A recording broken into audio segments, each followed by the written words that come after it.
security should be okay. If safety and security is just your big excuse that you're using, well, then you're going to say, no, we insist on something issued by the government.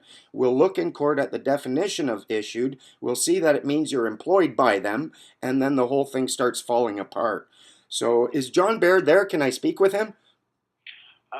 I can pass you, excuse me, I'll pass you to his assistant, and he can tell you more about his whereabouts, and if you can speak with him. Okie dokie. His name is Oren. Oren. Just a moment. Thank you. You're welcome, sir.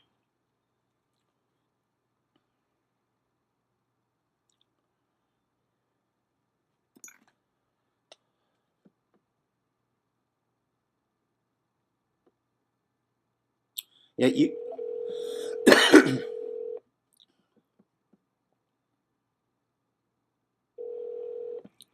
Oren speaking. Hi, Oren. My name's Robert Menard. I was just patched through to you. I wish I'd known I was speaking with a receptionist. I would have saved my spiel.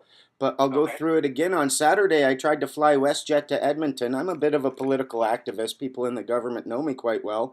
And from what WestJet told me and what I read on their monitor, someone had sent them an email or a memo saying, we know who this man is, but he cannot fly unless he has government-issued identification.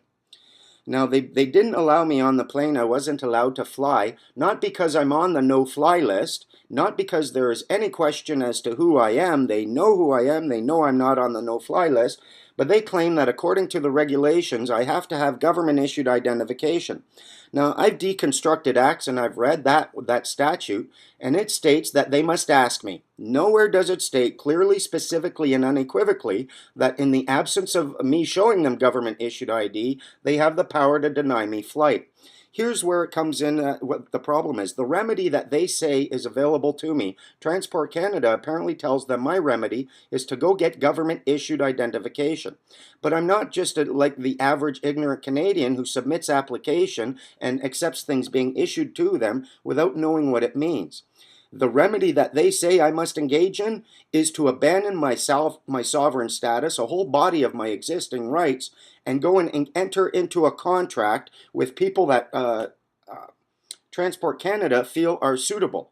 Now, I have identified... I don't understand. What's your position? Why would you need government identification? To get on the plane and travel. They're saying that I need it. Without that government-issued identification, even though... What kind of identification? What's that?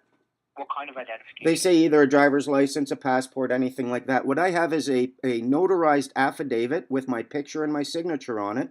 And it is an officer of the court who crafted an affidavit for me and who is willing to attest because he researched me and found out who I was and whatnot. So he was confident that I am who I say I am. I've used this document before to travel with WestJet on 4 separate occasions. There was never a problem. But then they get an email, and if this email came between me buying my ticket on Thursday and me trying to travel on Saturday, I think I can lay claim that there's political interference. I was going to a political rally. I teach people that doing things like submitting an application and being issued something means that you're working for the issuing party. You are in a subservient contractual relationship because you begged and you abandoned. That's what the words submit and apply mean.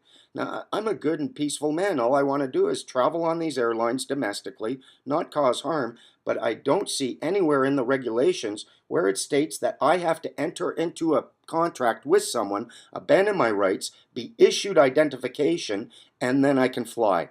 And there's other things in there where it says clearly and specifically what allows them to bar someone from getting on that plane. They barred me from getting on the plane outside the regulations, outside their mandate, outside their power to do so.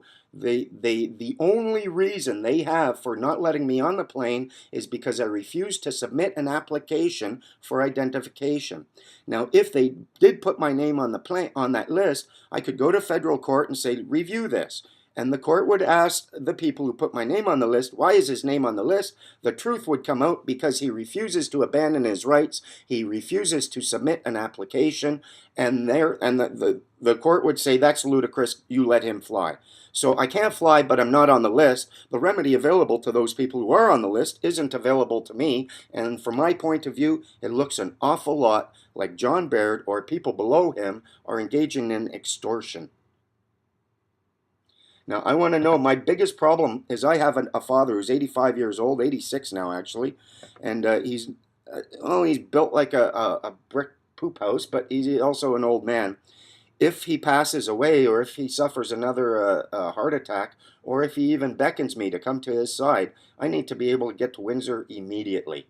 And I don't want to be arguing about this. So I am going into federal court tomorrow seeking an immediate injunction, and I'm going to be seeking a ruling that the documents that I received from the RCMP after doing a criminal record background check is sufficient for identification and travel purposes, and it doesn't require me to submit application or enter into contract with anyone else.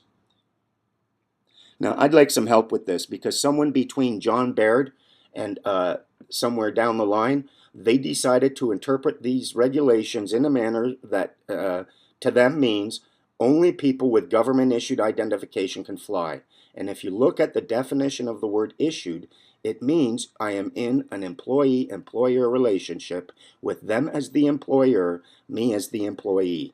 And you cannot say, I'm denying you an opportunity to travel because of these regulations because you choose to not contract with this other party. Okay. Can I have your full name again? Sure. Robert Arthur Menard. I am the director of the World Freeman Society. Director of, pardon? World Freeman Society. We have about 5,000 members. How do I spell your last name? M-E-N-A-R-D. Okay. We have about 8 chapters worldwide with a couple thousand members, and within a year or two we're going to have a few million. And And your phone number? 604-721-0890. And you can tell John, I have some friends in Ottawa and some people in the government who actually love what I do. And John's got a bit of a rep as a bulldog. I understand that. But I'm an ex-RCR soldier. I love my country. I have a right to travel domestically on the airlines without first engaging in contract with some other party that would see me lose all of my rights. And you can tell John the Bulldog that I'm Robbie the Wolverine, and I don't let go of much either. Okay. When can I hear from him? I'm not sure. I have to try and talk to some people, and I'll see. Okay, well, tomorrow I file documents in court. Once they're filed, I don't stop, and tomorrow I put a little video I'm making on YouTube. And I think you guys you seem very nice. Everyone's nice. We're all just trying to do the best we can with the information we have, don't we? Yeah. So I think we got to try to figure it out and try to demonstrate to people that adult human beings can get through this using discussion and negotiation. Mm-hmm. Okay, let me see what I can find for you. Thank you very much for your time there, my friend. No problem. Take care. Bye-bye.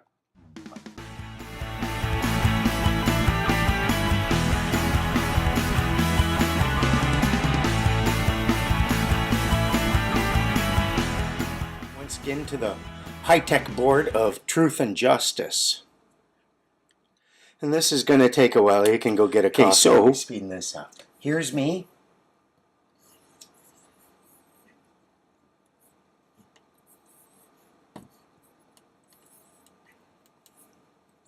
And here's you.